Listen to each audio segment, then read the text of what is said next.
The superpower that every citizen has is the ability to control where they spend their time, money, and attention. By focusing these on supporting local businesses, you are having a profound impact on your friends, your family, and your local community. So if you want to change the world, you can start with buying local. Welcome everyone to Buying Local Saratoga. I'm your host, Mike Nelson, joined today by two very special guests. Excited to have them both on. The first is Jennifer Rhodes, although you might know her by Gem or Gemma. She is the purveyor of amazingness. That's not her official title, but it should be, of the Mind Body Soul Expo that takes place sometimes a couple times a year here in Saratoga Springs. And we've got one coming up here. I believe it's April 8th. Is that right, Jen? April 8th, 10 to 6. At the City Center? Saratoga Springs City Center. Yep. Very nice. Very nice. And we're also joined by Drew Cali, a psychic medium who is going to be at the Mind Body Soul Expo here. And he's going to be doing a special event. And so we wanted to kind of bring you guys both on and have Jem, we're going to have you talk a little bit about the event for people that if crazily someone has not heard about it or been to it in the past. I know it's a very well-attended event here in Saratoga Springs. And so we want to talk about that and then introduce them to Drew as well and kind of talk about what he does. And I know that you guys are selling tickets for that event as well. So we want to make sure that people get them before they're gone. So Jen, why don't we kind of introduce the event first? Why don't you go, tell us about Mind Body Soul. Tell us what it is. Well, first of all, thank you for inviting me on your show and for the opportunity for sharing this with your viewers or your customers. Mind Body Soul Expo is a health, wellness, holistic event. It's free admission. We have a wide variety of vendors who sell products. We have vendors who also offer services like massage and psychic mediums. We have organic skincare, weight management, Reiki, fitness, nutrition, and it's free admission. You just walk through the door and you enjoy everything and you explore around the venue and you discover different modalities that you never knew existed and you have fun. Yeah. And that's one thing I was going to ask. I mean, the modalities that you have there, if I remember correctly, they're really a lot. There's obviously a lot that people have seen before, that you run into all the time. Like you said, there's Reiki and massage therapists and different, holistic health practitioners, but there's also a lot of, alternative based therapies. I hesitate to use the word medicines because I don't think anyone's there setting medicines, but really just a lot of alternative based modalities. Let's keep using that word for different areas of, health and wellness and holistic healing and all those things. Is that fair? Or yeah. And there's so many out there. I'm still learning. Yeah. I mean, every year there's like a new, I'm approached by a new practitioner who wants to share their holistic modality healing techniques. It's mainly with holistic, it's shying away from the traditional, prescription medicines. Right. And so you're using natural organic products to help heal your system, as opposed to using the medicines of, pharmaceuticals and that sort of thing. So, and it's nice.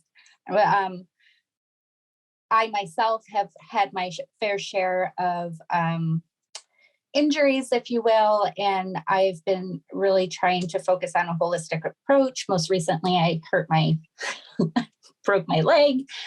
So instead of pain medications, what can I use to help ease that pain that I'm going through? Between meditations, between essential oils. Obviously, I can't put it on my cast, but I can breathe in the essential oils and I can meditate and, kind of breathe through that pain and whatnot. So yeah, that's pretty cool. Yeah. So now I know in the past, I mean, you have thousands of people that come to this event, not just the Not exhibition. hundreds, just Right. not hundreds, thousands. Thousands. Yes. Yes. I know. I believe one year you had like 4,000 or 5,000 people coming through the door. Yes. And even through COVID, let's see. I know that you didn't have an event during COVID during 2020, but as soon as you were allowed to, I mean, you still had some really large turnouts. Yes, I did. And it's, I think being free admission helps, but it's more than that.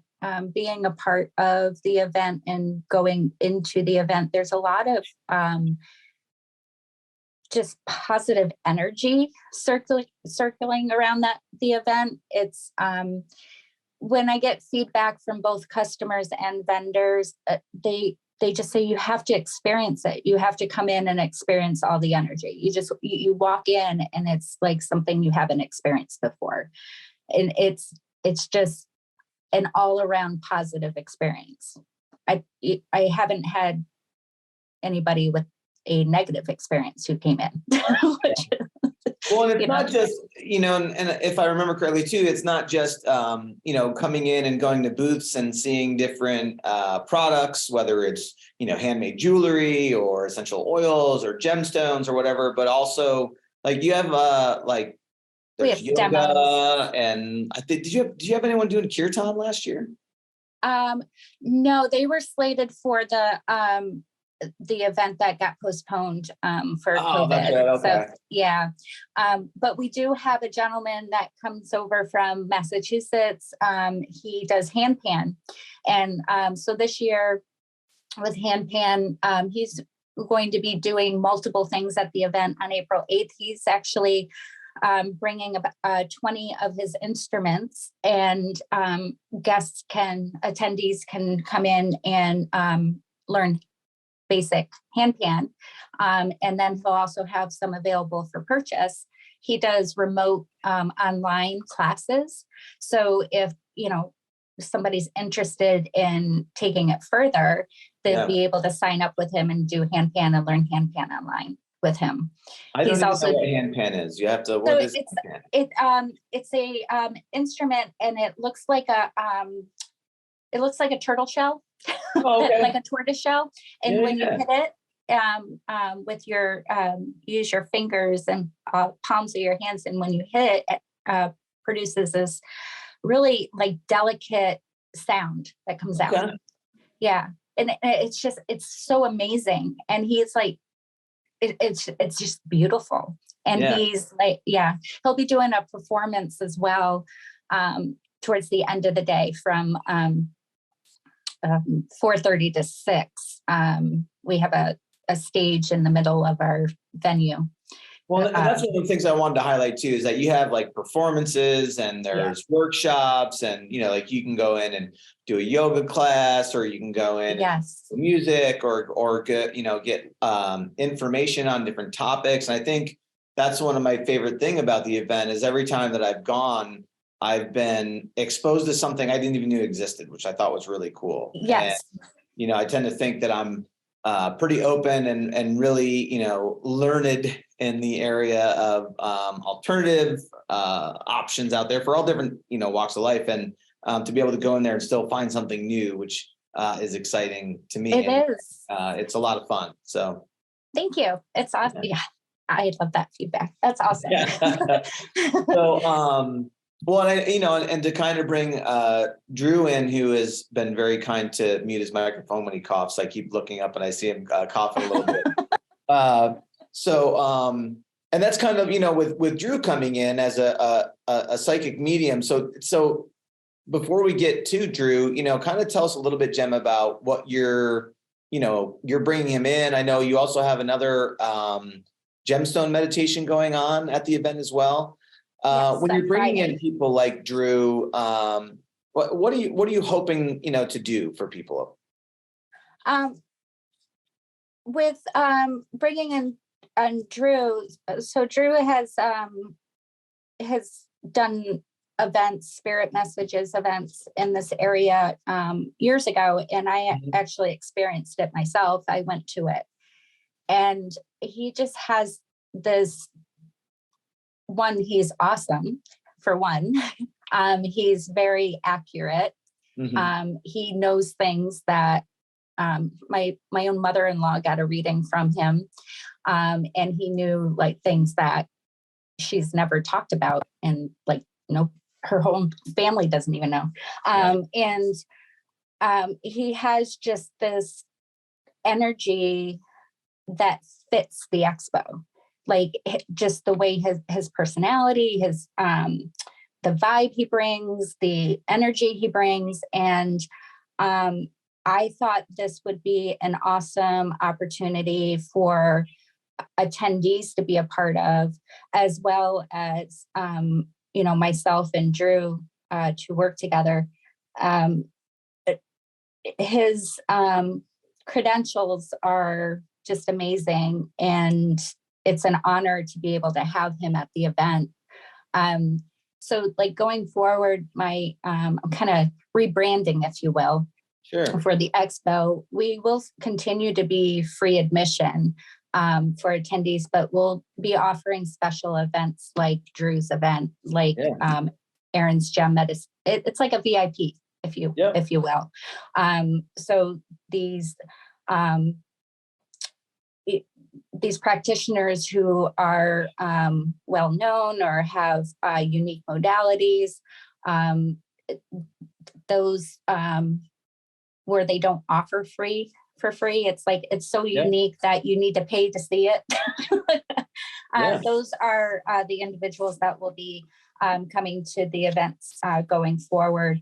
And especially with Drew, he's just, to experience one of his spirit messages. I remember sitting in the audience, and he like commands the audience, which is awesome. But I don't know if you know what I mean by that, but like musicians do it, right? So they like engage and whatnot, make it fun. And I just sat there and I looked at it, and I'm like, he needs to be at the expo. I don't know how I'm going to do it, but I'm going to figure out how to get him at the expo. And that was a couple of years ago. So I reached out, and he said, let's do it. Let's try it. Let's try it and see what happens. Let's bring Drew in. Hey guys, happy to be here. Yeah, thanks for jumping on with us. I'm still trying to, it's funny, you think after 3 years now of being on Zoom all the time because of COVID and everything else, that I'd be a master of the Zoom interview by now, but I'm still I still prefer in person, but I know we couldn't do it for this one, but still trying to figure out how to interact and engage on Zoom here. But so Drew, I'm fascinated by, number one, what you do, but kind of like understanding how it works. So tell us a little bit about, well, I guess maybe you should, before I'm getting ahead of myself. Tell us about you, Drew. Tell us who you are. And I would love to know how one becomes a psychic medium, to be honest with you. Like, how do you just, Me too. Yeah. So first, let me just say, Jim, I'm just really grateful to be here, and I'm honored to be part of the event. And I know we're like after the event.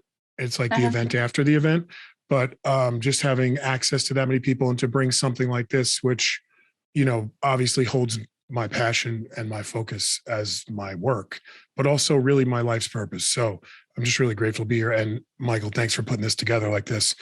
So for me,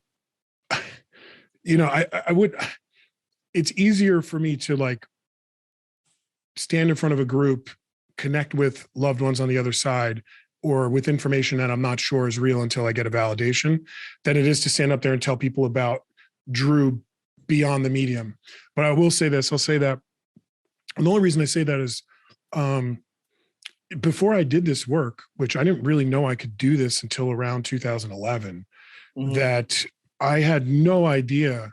I basically had to get sober in order to realize how sensitive I was to energy and to people. And when people talk about like the empath, I'm an empath, and I know it's more of a new age word, but it's really the emotional and energetic engagement of the psychic senses.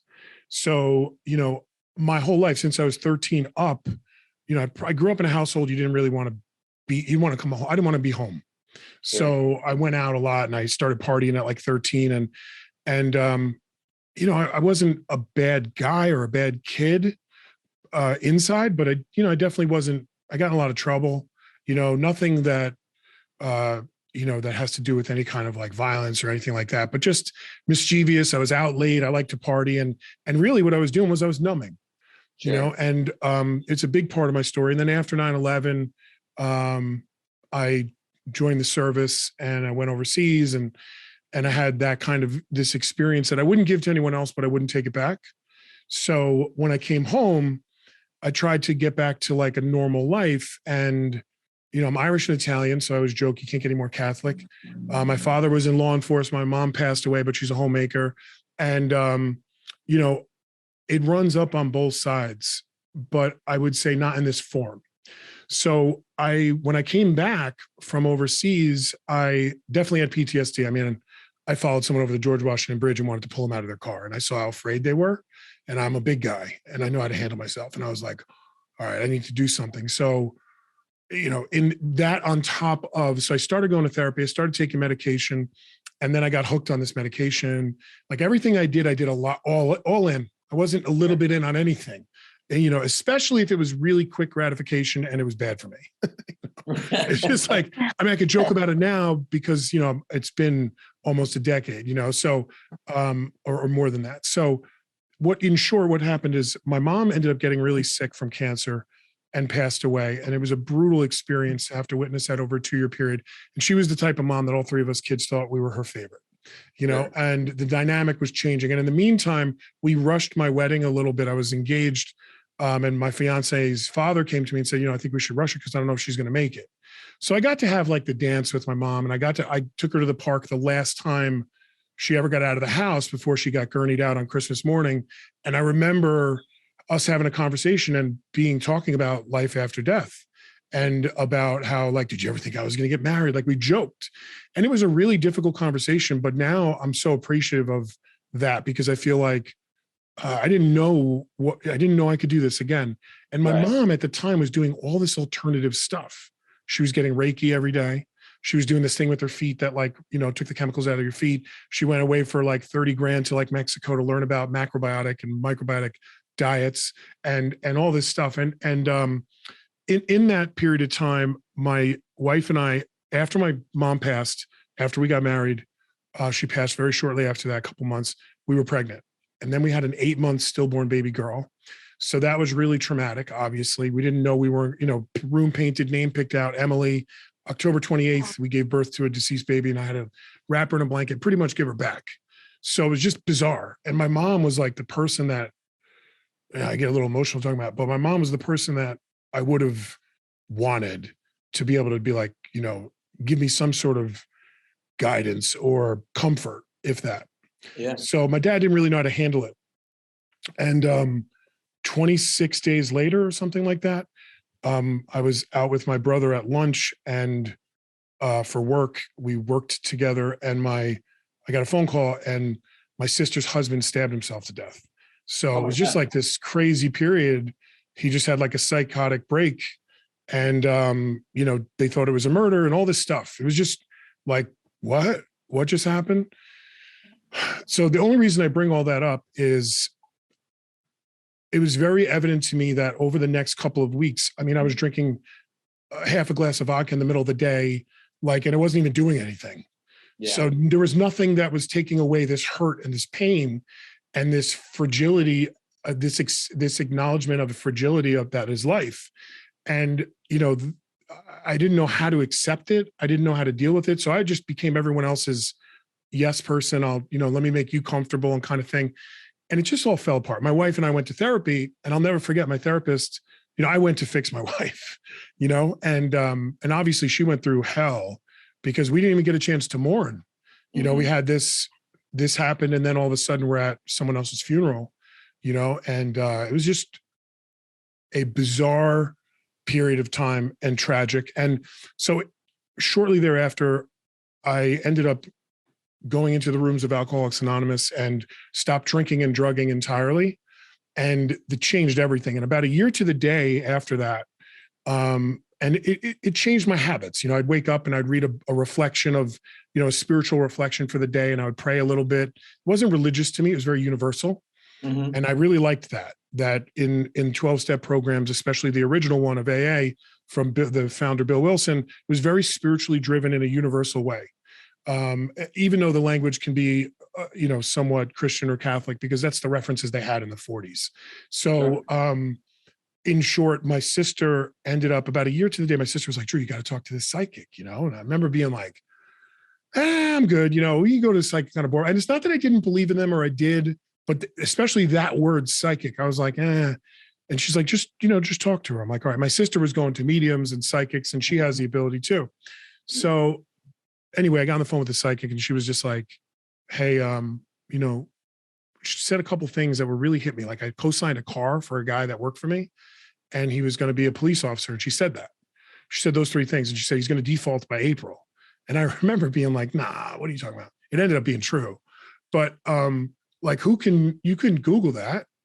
Right. So, you know, then as we were talking, I remember I was just picking up everything she didn't get, you know, which is what we do, because I was such a skeptic. I was like, what does she want? And it was per minute or something, you know, something crazy. Like you get charged, you had to put like money in, and then it would ding and you get another 20 minutes. But she started talking about how, you know, you're going to do this work, and, you know, you need to meet your spirit guides. And I was such a skeptic. I'll never forget just being like, well, where are they? I don't see them. And she was just like, are you sitting next to a fireplace with a brown dog? And I was like, yeah. It just freaked me out. And I was like, as it should. Yeah. She's just like, just meditate tonight and see what happens. So at the time, I still smoked cigarettes. So I did everything wrong. My feet were dangling off like a barstool height chair at my island. I Googled how to meditate, surrounded myself with white light, lit a candle, put out my cigarette, and meditated. And then instead of all hell broke loose, like all heaven broke loose. Like literally, like in my kitchen, I felt a man's face against my nose, and I had this visual of a river flowing into a waterfall instead of away from. And I still to this day remember having the conscious thought, my mind wouldn't make that up. Like, what is going on here? Because the whole time I'm in resistance, I'm fighting it. Like, this can't, I never meditated before. I felt that I saw this man, and your eyes change when you fixate on somebody else's eyes. Your eyes like focus. And I saw that. And then it's like he all of a sudden was right in front of me. I could feel the heat of a body. So I took a deep breath, and I opened my eyes, and I looked at my dog. I'm like, all right, Tyler, time for bed. And I looked to the windows where the sliders were, and there was the silhouette of these people. And it was just like incredible. And for the next 36 hours or so, it was probably more movie-like than I would like to admit nowadays, but it was like, you couldn't miss it. And it was instantaneous contact of mind-to-mind communication, instantaneous. So as soon as it was like they could see my thought 3 seconds before it came to me. And they would just like, immediately I would have a response. And there's a whole, I'm writing about it now. So there's this whole thing. And then shortly thereafter, I remember in maybe 3-4 days, I'm talking out loud, walking around my house like a nut. And I'm just like, I'm going to work. I'm going to work today. And I own my own business, and I did really well for myself. So I didn't have to go in every day. But I remember like, I'm going to work because I'm going to lose my mind here.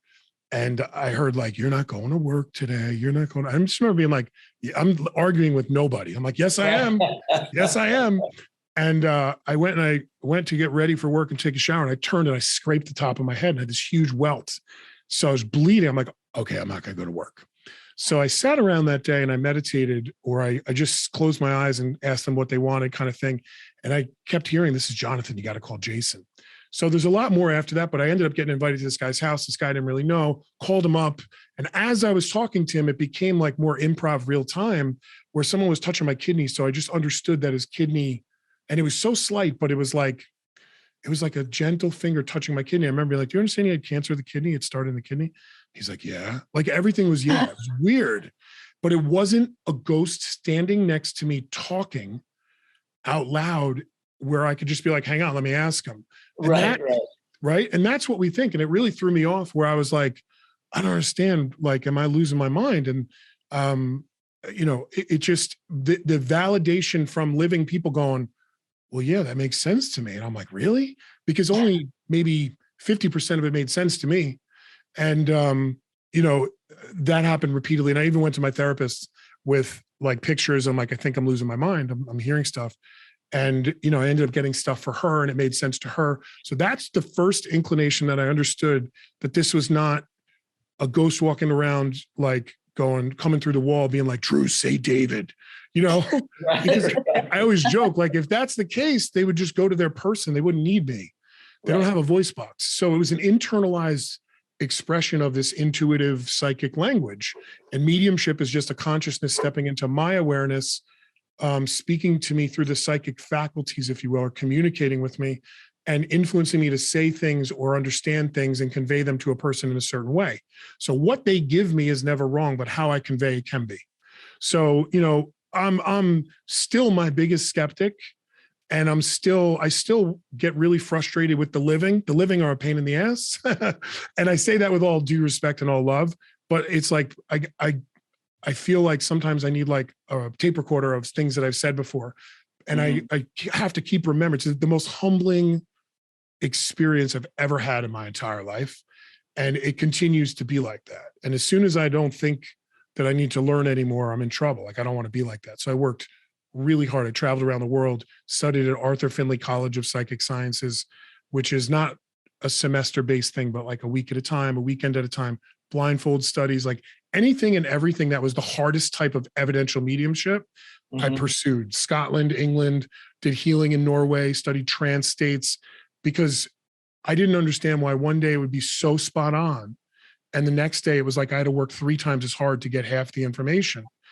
And especially when people were really hurting and lost like a mom or a child or a husband, and they would sit in front of me and they were kind of demanding it without knowing it, not in a rude way, but just like kind of be like, you're a medium, you should know, you should expect a medium to be able to connect.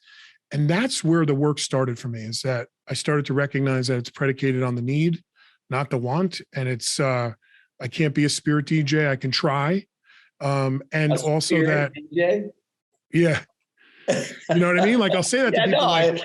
And in the middle of a group, like the one thing I love about this opportunity is doing it in Saratoga, which is I would live there still if it wasn't for having a daughter down here. But just, the more I did this, the first thing I ever did as far as a reading was in a group. Someone asked me to do a group like professionally. And I was like, no way I'm doing that. And I went back to get this picture framed, and she asked me again. I was like, all right, let's give it a try. And I said to Spirit, if it works, I'll keep doing it.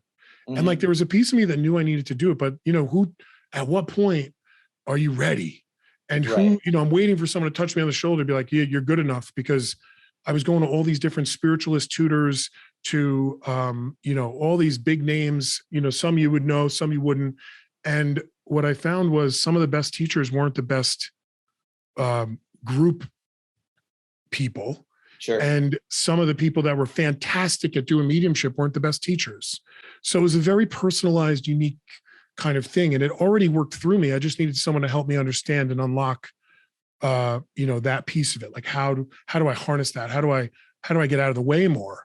And that's really what happened, is that I had to just do more work. And the sobriety for me kept me in lockstep with spirituality, because it was very rooted in humility, gratitude, service, prayer, meditation, being, helpful to others, and also connecting to something that's greater than me. And, if I want to give Michael and Jem the best reading ever, it might be my version of a best reading, not yours.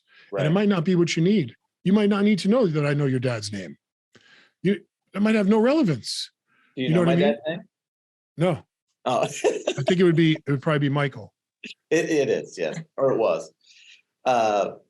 So it's funny to me, like, I didn't even know that he passed until just when I said it. Yeah. So it's so it's almost like when you meet someone and so how it works, kind of, if you meet someone, it's like I have to be standing in the river of consciousness, pouring into a glass that you're also drinking from at the same time. I can't bottle this up, run down the street and be like, hey, I got your so-and-so in this jar. The living experience kind of goes away.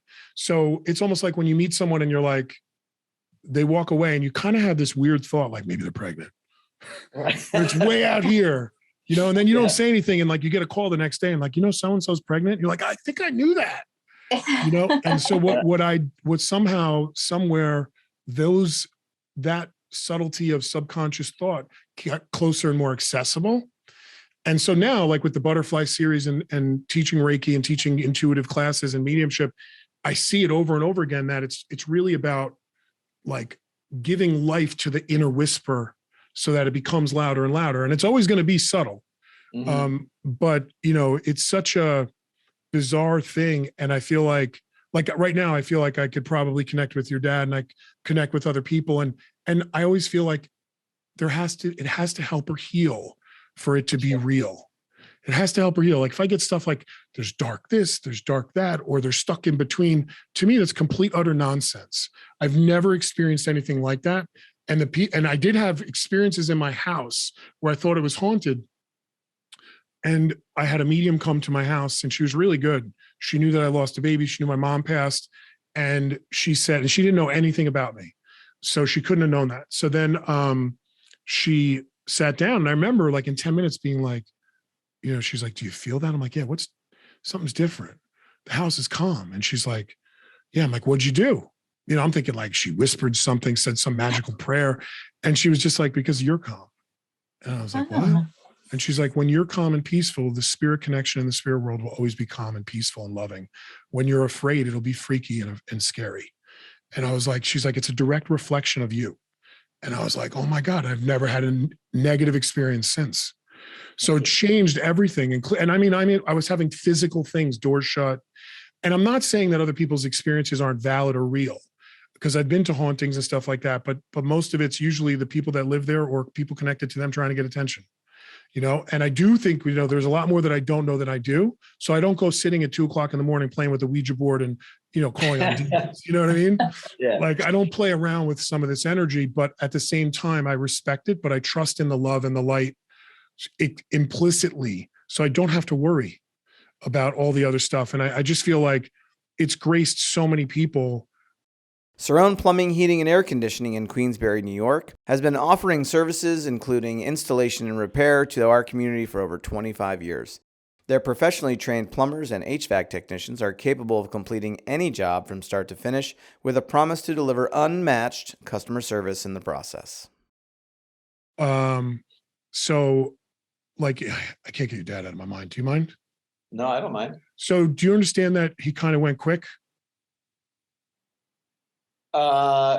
Yeah. So, I mean, okay. So if he was sick, he would have went pretty quick at the end where you didn't get to say goodbye. Correct. Okay. Because I just get that feeling from him and he must have had light eyes like you. Yes. Okay. So even your voice sounds like his, because when you said yes, it makes me feel like that. Okay. And I don't know if he's Michael James or MJ, but I keep getting that. Like there's a John or a James. Is that his? Yeah. Michael John, right? Yeah. Perfect. So, and also that he loves you very much. So do you have a brother? I don't. Okay. He just keeps making me feel like there's two of you. Is that true or no? Say no, if it's not. I'm okay with it being no. No, and don't say you don't know. Only because people will say no. that. So that's okay. But do you understand that your mom might have had one that didn't come? Well, I have a sister. I mean, Okay. he had two kids. Yeah. So that's one of two. So that would make sense to me. Okay. So also, it's so funny. He makes me feel like you're doing something that he never thought you'd be doing. Well, too many things probably. No, but with the way that you're doing your business, he's making me feel like, let me just kind of capitalize on this for a sec. So do you have one of his hats? Do I have one of his hats? No, but no, I don't. Did he always wear a hat? I don't want to say always. Okay. I just keep getting this blue hat and it feels like it would have like a little bit of a buckle in the back, like a comfortable blue hat. I just keep getting that. But also that your dad just keeps showing me also the month of November. Do you understand that being significant? So it has to be a birthday, a passing, or an anniversary. I mean, my son's birthday's in November. So that's a big deal. Yeah. So that's him. So to me, this is how it would work, where they're acknowledging things to kind of anchor me in a certain light about you, because you must have given him the same middle name, or he has the same initials, right? What, my son? Yeah. No. Really? No. Yeah. Okay. So I'm really okay being wrong. Yeah. Because I feel like if I'm not wrong, I'm not trying hard enough. Sure. So I do. And I don't understand this. So is your dad one of three? Kids? No, is he one of three siblings? Who, my dad or my Yes. son? Or no, your My dad. dad was one of 5 boys. Oh, I still can't stop writing the number 3. So you only have a sister? I have 3 sisters. So he's trying to bring me that and I'm getting it wrong. Fair enough. So let me just say this. I don't know why he keeps bringing this up. And also, did you used to draw a lot? When I was younger. So just say yeah. Yes. So and look, I'm not trying to make this uncomfortable, but I just No, not at all. if we try to qualify it, sometimes there's things that it doesn't, I don't know why they'll bring up things that are really, really long time ago and why Yeah. they'll bring up things that are now. But he also keeps bringing up this big thing about, were you fascinated with trains? Trains? I wouldn't say, not when I was, no. I don't know if I was fascinated with trains. I like trains. I like trains now as an adult. I don't know why he just keeps showing me trains. Okay. And to me, it's not like Thomas the Train. Okay. It's like real trains or the old like Lionel trains. He just keeps showing me those, like that there's like, I don't know if they collected them or if he's just showing me that you like this. Hold on. So also that he wasn't going to miss this opportunity to come through for you. And I do feel like in a lot of ways, do you understand that he was a very loving dad towards you? So your hesitation right there is you're not sure. So Right. let me just sit with this for a second. Do you understand that he feels that there were a lot of things in the way why he couldn't be connected to you? Sure, I can understand that. Okay. Because I don't feel a lack of love here with him. Mhm. I feel a lack of being able to connect. And he keeps harping on that. And also that, I don't understand this. So did your mom was separated from him, correct?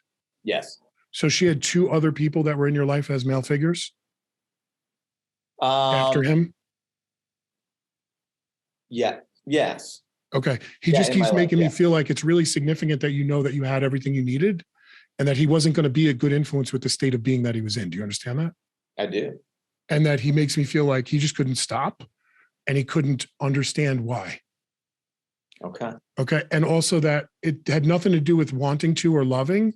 He couldn't, it was just this like vicious cycle. And he keeps giving me that he is so sorry. And if he could have said those words and given you some sort of peace, he would have, even though they may fall on deaf ears now. He doesn't want you to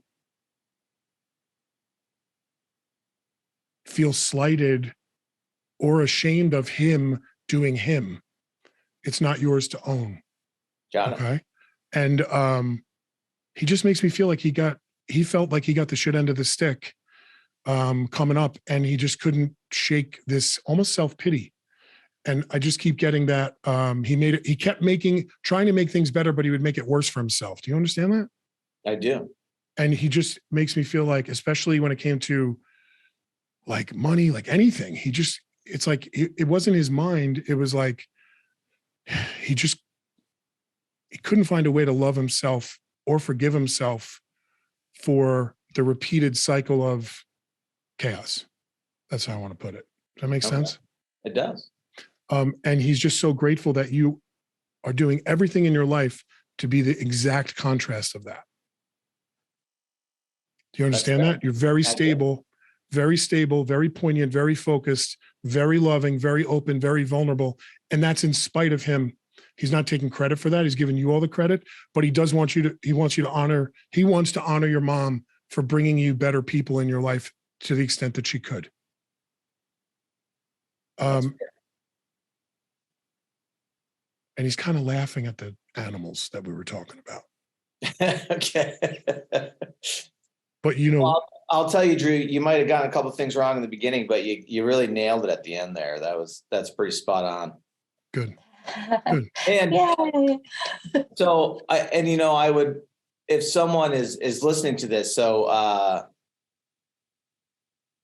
and I'll offline I'll tell you, Drew, about how spot on you were, but if someone's listening, so is like that the kind of thing that they would expect at the show? Like if they come to this show and, like, absolutely. Is that how it works? So the most important thing for me is who's here Yeah. who they're here for, and how do we know it's really them? And that's why I push sometimes too hard on the evidence, where I'll be like, give me more. And that's where I start getting it wrong. Yeah. Because I'm still like, are you sure I have you? It's not granddad, it's definitely dad, because I can feel his dad there too. Yeah. So like all of a sudden it's like I'll start getting all this stuff, and then once it's like wearing them like a raincoat and their energy blends with mine, it's more of a merge of souls or mind or heart. It's not a conversation, it's a blend, and I understand them in first and third person, but my references in my life is also in the way sometimes. Sure. So like, if I get one of three, I have three, I'm one of three, so I'll get that, but it'll be three girls. There's little things that get off, but the most important thing to me is the why, once you get the who and the Sure. evidence and the why, because I feel like he literally took this opportunity. Hold on, I can feel his emotions. He took this opportunity to make sure that he could get through to his son at the right time in the right way, where you couldn't just walk away. Sure. You know what I mean? And it was going to be useful. This is the intelligence of the divine design that runs through us, from us, to us, so that life happens for us, is that there's nothing wasted in that spiritual economy. So to be able to kind of use this for this, it shows us how it works, and it gives a platform while giving healing and giving more poignant questions from you, because now you understand it as a recipient. Yeah. And it is like this when I'm working with a group, and I try to keep it really light, really moving. I don't want to sit in the emotional too long. If I get emotional, I can get taken out of it. Sure. And also like, but I try to make it not a comedy show, but it's not church either. You know what I mean? Like we can laugh, we can learn. I get the most funny shit. I get some funny shit, like stuff where I'll be like, do you understand this? And like the odd stuff that I'm going, nah, it can't be. They'll go, oh my God, yeah. You know what I mean? Or it won't, or sometimes like, I remember I got this tiny little baseball bat floating into a dollhouse garage made out of popsicle sticks. And I use this reference a lot. And I remember these two women drove from like Syracuse to come see me. And I was really nervous. I wasn't gonna be able to read for them. And I just didn't understand what that, like, what am I supposed to do with that? I was seeing it in my mind's eye. Yeah. And I knew I had their mom or their grandmother. There was a female connection. And I just said, what's the bat in the garage? And they were like, oh my God, we killed the bat in the garage this morning. So sometimes I need that other person to say, oh, this is what that is. And then other times I'm like, they'll try to make it what it's not. And I'm like, no, Sure. Stay here with me. Stay here with me. You know what I mean? Like, so even with the trains, like, I feel like that could have been about your son. It could have been about a train set that was in the family. It could have been about him passing away close to Christmas. It could have been about, all this stuff. It could have been, but it most likely was the fact that he's trying to show you that he knows your likes.